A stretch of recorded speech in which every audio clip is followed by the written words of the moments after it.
স্বাগতম। আপনারা শুনছেন অমীমাংসিত, একটি পডকাস্ট সিরিজ যেখানে আমরা কথা বলি সেই সব রহস্যময় ঘটনা নিয়ে যেগুলোর উত্তর আজও সম্পূর্ণ পাওয়া যায়নি। আজ আমরা যাচ্ছি বাংলাদেশের সবচেয়ে আলোচিত এবং সবচেয়ে বিভ্রান্তিকর একটি হত্যাকাণ্ডের দিকে, সাগররুনি হত্যাকাণ্ড। 2012 সালের 11 ফেব্রুয়ারি ভোরের একটু আগে ঢাকার পশ্চিম রাজাবাজারে নিজেদের বাড়িতে নৃশংসভাবে খুন হন দুজন সাংবাদিক, মেহেরুন রুনি এটিএন বাংলার একজন সিনিয়র রিপোর্টার এবং সাগর সরোয়ার মাছরাঙা টেলিভিশনের বার্তা সম্পাদক। তাদের পাশে ছিল ছোট্ট সন্তান, ঘুমিয়েছিল। বাংলাদেশ স্তব্ধ হয়ে গিয়েছিল। মিডিয়া, সাধারণ মানুষ, সবার একটাই প্রশ্ন, এটা কে করলো? কেন করলো? সেদিন রাতটা ছিল খুব স্বাভাবিক। দুজনই কাজ শেষে বাড়ি ফেরেন।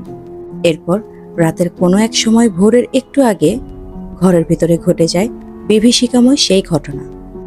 ভোরে পরিবারের সদস্য ও প্রতিবেশীরা খোঁজ পেয়ে খবর দেন। শুরু হয় তদন্ত, শুরু হয় প্রতিশ্রুতি। 48 ঘন্টার মধ্যে অপরাধী ধরা হবে। কিন্তু 48 ঘন্টা পার হয়, 48 দিন পার হয়, 48 মাসও পার হয়ে যায়। উত্তরটা আর ফিরে আসে না। তদন্ত সংস্থা বদলায়, তদন্তের দায়িত্ব যায় নতুন নতুন হাতে।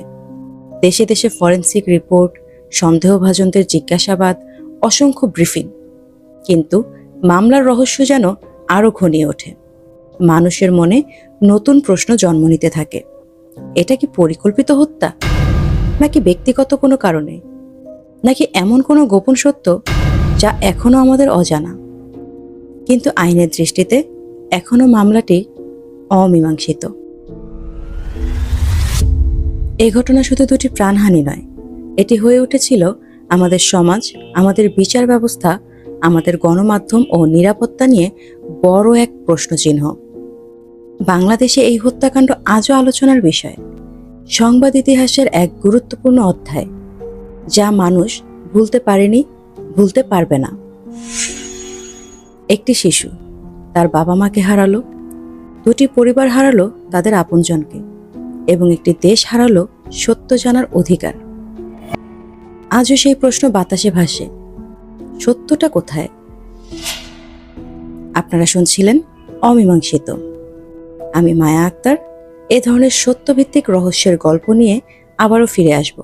ততদিন সাবধানে থাকুন, প্রশ্ন করতে শিখুন এবং সত্যের পাশে থাকুন।